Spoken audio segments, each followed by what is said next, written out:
بسم الله الرحمن الرحيم. حبايبنا طلاب سنة أولى إعدادي، السلام عليكم ورحمة الله وبركاته. النهاردة معادنا مع حل أسئلة الدرس الأول اللي كان بعنوان قارة أفريقيا، الموقع والكشوف الجغرافية، المنهج الجديد. بعد ما تسمع فيديو الشرح كويس جدا جدا جدا، افتح الفيديو ده وردد معايا، وإن شاء الله ما تبقاش محتاج حاجة تاني في الدرس ده. لو عجبتك المراجعة اشترك في القناة، فعل الإشعارات عشان يوصل لك كل جديد. أول سؤال معانا النهاردة هو سؤال أكمل. قولوا معايا يا شباب: تمتد قارة أفريقيا أو تعد قارة أفريقيا ثاني قارات العالم من حيث المساحة بعد قارة أيوة برافو عليكم، قارة آسيا. 2. تطل قارة أفريقيا على بحار هامة. إيه هي؟ وإحنا بنشرح كنت قلت لك أسماء بحرين، إيه هما؟ أيوة برافو عليكم، البحر الأحمر والبحر المتوسط. 3. يقع نحو كام من مساحة القارة الإفريقية في نصف الكرة الأرضية الشمالي؟ طبعا ثلثي القارة موجود في النصف الشمالي، والتلت اللي فاضل موجود في النصف الجنوبي. 4. يفصل المحيط الأطلنطي قارة أفريقيا عن قارتي المحيط الأطلنطي، أيوة، قارة أمريكا الشمالية وأمريكا الجنوبية. 5. يمر بقارة أفريقيا 3 دوائر عرض رئيسية، هي دائرة الاستواء وإيه أيوة، مدار السرطان ومدار الجدي. 6. يفصل قارة أفريقيا عن قارة آسيا وإيه أيوة، البحر الأحمر والمحيط الهندي. 7. تشرف قارة أفريقيا على ممرات مائية مهمة، هي مضيق ومضيق طبعا مضيق باب المندب ومضيق جبل طارق، وعندنا كمان قناة السويس. 8. نشأت على أرض قارة أفريقيا أقدم الحضارات في العالم، زي حضارة في السودان؟ أيوة، حضارة كوش. 9. امتد التأثير الحضاري المصري في أفريقيا إلى منابع، الحضارة بتاعتنا وصلت لمنابع قولوا يا شباب. أيوة، منابع النيل الاستوائية. 10. امتدت الممالك الإسلامية في أفريقيا حتى وصلت هضبة سهلة قوي، أيوة، هضبة البحيرات الاستوائية. اللي بعده: ما المقصود بالموقع الفلكي؟ دي سهلة قوي، هنقول موقع المكان بالنسبة لخطوط الطول ودوائر العرض. ما المقصود بالدولة الحبيسة؟ يعني دولة حبيسة؟ هنقول دولة لا تطل على مسطحات مائية، بحار أو محيطات، عكس الدولة الحبيسة الدولة الساحلية، وهي الدولة اللي بتطل على بحار ومحيطات أو مسطحات مائية. الحضارة، يعني إيه حضارة؟ ما المقصود بالحضارة؟ الحضارة مجموع الإنتاج الثقافي من العادات والتقاليد والعلوم والفنون والقيم والمباني، مجموع الإنتاج الثقافي من العادات والتقاليد والعلوم والفنون والقيم والمباني. السؤال اللي بعده صح أو غلط، قولوا يا شباب معايا. 1. تقع قارة أفريقيا وسط قارات العالم؟ طبعا الإجابة صح، وتحديدا العالم القديم. 2. تتمتع قارة أفريقيا بأهمية استراتيجية كبيرة؟ طبعا الإجابة صحيحة. 3. يعد الحفاظ على أمن سيناء ضرورة للحفاظ على الأمن القومي المصري؟ طبعا الإجابة صحيحة.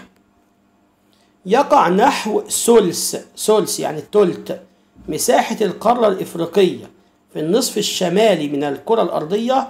طبعا احنا قلنا غلط، ده ثلثي، التلت ده موجود في النصف الجنوبي. 5. تعرضت مصر وقارة أفريقيا للعديد من الحملات الاستعمارية؟ طبعا الإجابة صحيحة، والدليل على كده تقسيم دول قارة أفريقيا لدول مختلفة المساحة. طيب. 6. تنقسم قارة أفريقيا إلى دول متساوية المساحة؟ طبعا لسه قايلها حالا، غلط، إلى دول مختلفة المساحة، وده طبعا بسبب الاستعمار الأوروبي. 7.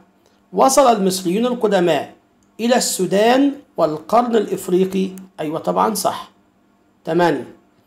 تعمل مصر على تدعيم علاقتها مع دول وشعوب القارة الإفريقية؟ أيوة طبعا صح. السؤال اللي بعده، اكتب ما تشير. الدولة التي تطل على مسطحات مائية؟ أيوة دولة ساحلية.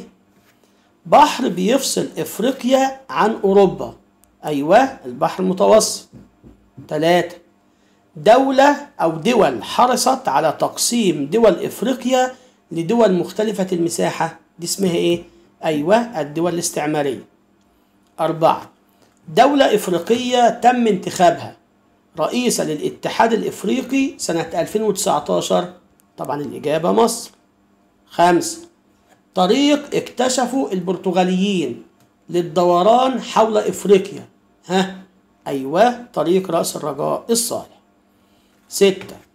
كان ليهم دور في اكتشاف منابع النيل في نهاية القرن ال18 وخلال القرن ال19؟ خلي بالك، هنقول مين؟ هنقول الإنجليز والفرنسيين والهولنديين. السؤال اللي بعده سؤال اختر. يفصل قارة إفريقيا عن قارة أوروبا إيه؟ لسه قايلينها، البحر المتوسط. 2. تقترب قارة إفريقيا من قارة أوروبا عند أيوة مضيق جبل طارق. تمثل قارة إفريقيا نحو قد إيه من مساحة قارات العالم؟ إحنا قلنا 20%. ال20% دول يطلعوا إيه؟ يطلعوا خمس مساحة قارات العالم. 4. يمر بقارة إفريقيا كام دايرة عرض رئيسية؟ عندنا طبعا 3، اللي هي دائرة الاستواء ومدار السرطان في النصف الشمالي ومدار الجدي في النصف الجنوبي. 5. يحد قارة أفريقيا من جهة الغرب المحيط؟ أيوة المحيط الأطلنطي. 6. دولة إفريقية تقع في الركن الشمالي الشرقي منها؟ دي سهلة قوي، طبعا مصر. 7. نشأت على أرض إفريقيا حضارات قديمة مثل حضارة إيه في تونس؟ قولوا يا شباب. فعلا حضارة قرطاج. 8. انتقلت الحضارات من قارة آسيا إلى قارة أفريقيا عبر طبعا المنفذ إيه؟ شبه جزيرة سيناء. 9. بدأت رحلة الدوران حول إفريقيا في عهد الملك نخاوي الثاني ابتداء من إيه؟ أيوة ابتداء من البحر الأحمر. 10. انتهت رحلات محمد علي باشا الاستكشافية اللي عملها في إفريقيا باكتشاف أيوة اكتشاف النيل الأبيض. السؤال اللي بعده سؤال صوب. تعد مصر جزءا من قارة أيوة قارة أفريقيا موجودة في الشمال الشرقي. 2. تعد إفريقيا إيه قارات العالم من حيث المساحة؟ أيوة ثاني بعد آسيا. 3. يقع نحو قد إيه من مساحة قارة أفريقيا في النصف الشمالي للكرة الأرضية؟ أيوة ثلثي. 4. أكبر دول قارة أفريقيا من حيث المساحة هي أيوة الجزائر. 5. قام الرحالة حرخوف ب4 رحلات نحو إيه أفريقيا؟ أيوة طبعا نحو جنوب أفريقيا. 6. تقترب قارة أفريقيا من قارة آسيا عند مضيق أيوة باب المندب. 7. قامت على أرض أفريقيا حضارة إيه في مصر؟ طبعا حضارة المصرية القديمة. 8. امتد التأثير الحضاري المصري إلى دول إيه أفريقيا؟ وصلت لفين في أفريقيا؟ طبعا غرب أفريقيا. 9. امتدت أو استمرت رحلة الدوران حول إفريقيا في عهد الملك نخاوي الثاني كم سنة؟ 4 سنوات. 3 سنوات آسف يا شباب. سؤال 10. تعددت الممالك الإسلامية على السواحل الغربية لقارة أفريقيا. عاوزين نشيل الغربية ونحط الممالك كانت موجودة فين؟ طبعا السواحل الشرقية. 11. استفاد البرتغاليون من مين في محاولتهم لاكتشاف قارة أفريقيا؟ طبعا اكتشفوا من كتابات العرب أو استفادوا من كتابات العرب. السؤال الثالث من هو؟ ملك مصر قديم أرسل رحلة للدوران حول قارة أفريقيا. مين؟ طبعا الإجابة الملك نخاوي الثاني. حاكم مصري في العصر الحديث كان ليه دور في اكتشاف منابع النيل سنة 1839. طبعا الإجابة محمد علي.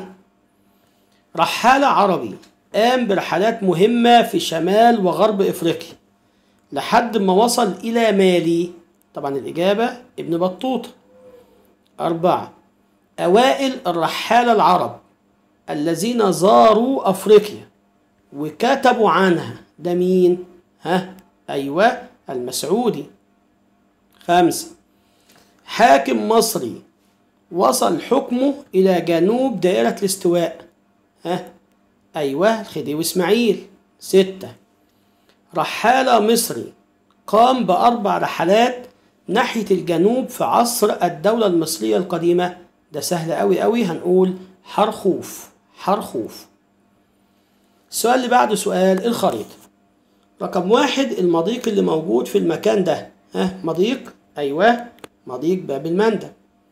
2 المحيط اللي موجود هنا. أيوة المحيط الأطلنطي. ركزوا يا شباب. 3 المحيط اللي موجود هنا مضيق جبل طارق. 4 المحيط اللي موجود في الحتة دي تحت هنا. أيوة مضيق المحيط الهندي. 5 البحر الموجود فوق هنا بحر المتوسط. 6 دائرة عرض أيوة الاستواء. 7 القناة اللي موجودة هنا أهو قناة السويس. 8 البحر فين 8 أهي البحر المتوسط، لا الأحمر أنا آسف. 9 الدولة اللي موجودة هنا دي طبعا دولة مصر. السؤال اللي بعده. أمامك خريطة لإفريقيا السياسية يعني للدول. أكبر دولة في أفريقيا من حيث المساحة هي طبعا الدولة دي وهي الجزائر. تقع مصر في الركن الإيه من قارة أفريقيا؟ طبعا الإجابة الشمالي الشرقي. طب ودولة المغرب؟ دولة المغرب اللي هي موجودة هنا الحتة دي طبعا عكسها في الشمالي الغربي. من الدول التي تطل على البحر المتوسط عندي دول كتير، مصر، ليبيا، تونس، الجزائر، المغرب، كل دي دول بتطل على البحر المتوسط، مصر وليبيا وتونس. من الدول العربية الإفريقية أنا عندي 10 دول، عندي مثلا مصر وليبيا وتونس، الجزائر، المغرب، جيبوتي، الصومال، كل دي دول. 5 من الدول التي تطل على البحر الأحمر، أنا عندي دول كتير أوي، عندي مثلا مصر، السعودية، السودان، بس طبعا السعودية ما نقولهاش عشان دي موجودة في قارة آسيا، هنقول مثلا مصر والسودان وأريتريا، مصر والسودان وأريتريا.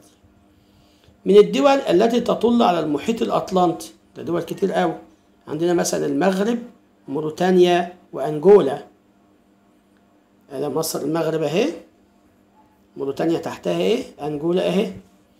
من الدول الحبيسة، دولة حبيسة يعني دولة لا تطل على مسطحات مائية، عندي تشاد والنيجر ومالي. تشاد والنيجر ومالي. بما تفسر الأهمية الاستراتيجية لقارة أفريقيا؟ هنقول لأنها تشرف على ممرات مائية هامة، مضيق باب المندب، مضيق جبل طارق، قناة السويس. بما تفسر الأهمية الحضارية لقارة إفريقيا؟ تقول لأن قامت حضارات قديمة على أرضها زي الحضارة المصرية القديمة في مصر، حضارة كوش في السودان، حضارة قرطاج في تونس، حضارة أكسوم في أثيوبيا وأريتريا. بما تفسر تقسيم قارة إفريقيا لدول مختلفة المساحة، ليه اتقسمت بالمنظر ده؟ هنقول لتسارع الدول الاستعمارية لنهب خيراتها والاستيلاء على ثرواتها. 4. بما تفسر تحكم قارة إفريقيا في طرق التجارة العالمية؟ هنقول بسبب الموقع الجغرافي لأفريقيا.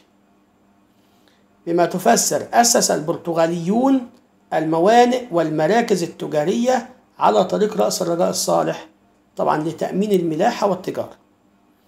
بما تفسر تنوع النباتات الطبيعية والحيوانات والمحاصيل الزراعية في قارة أفريقيا؟ برضو دي سهلة، هنقول بسبب الموقع الفلكي لأفريقيا. اللي بعده ما النتائج المترتبة على الموقع الجغرافي لقارة أفريقيا؟ إيه اللي استفدناه من كده؟ هنقول تحكمها في طرق التجارة العالمية. إيه اللي ترتب على إرسال محمد علي باشا رحلات لاكتشاف منابع النيل سنة 1839؟ هنقول اكتشاف النيل الأبيض ورسم خريطة للنيل حتى جنوب السودان. ما النتائج المترتبة على انتخاب مصر لرئاسة الاتحاد الإفريقي سنة 2019؟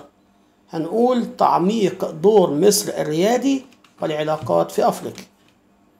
طب إيه اللي ترتب على تنوع المناخ في أفريقيا؟ هتقول تنوع النباتات الطبيعية والحيوانات والمحاصيل الزراعية. دلل تتمتع قارة أفريقيا بموقع متميز له أهمية كبيرة، تقول حيث تقع وسط قارات العالم. طب دلل تمتد قارة أفريقيا في نصفي الكرة الأرضية الشمالي والجنوبي، هنقول حيث يمر بها دائرة الاستواء. دائرة الاستواء المفروض إن هي بتقسم العالم إلى نصفين، شمالي وجنوبي. دلل كان لمصر دور بارز في الكشوف الجغرافية لقارة أفريقيا منذ القدم. دي سهلة قوي. هنقول بقى المحاولات بتاعة المصريين، عندك مثلا محاولة حرخوف ومحاولة الملك نخاو الثاني. دلل لعب محمد علي باشا دور مهم في اكتشاف منابع النيل، تقول حيث اكتشف منابع النيل الأبيض ورسم خريطة للنيل حتى جنوب السودان. الخريطة اللي بعدها رقم 1 الدولة اللي موجودة هنا، دولة ايه؟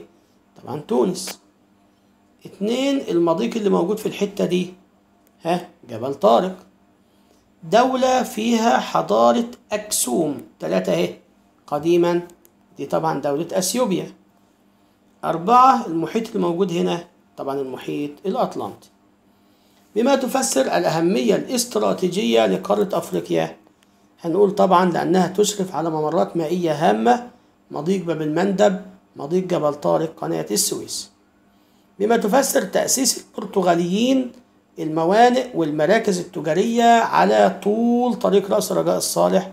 هنقول لتأمين الملاحة والتجارة.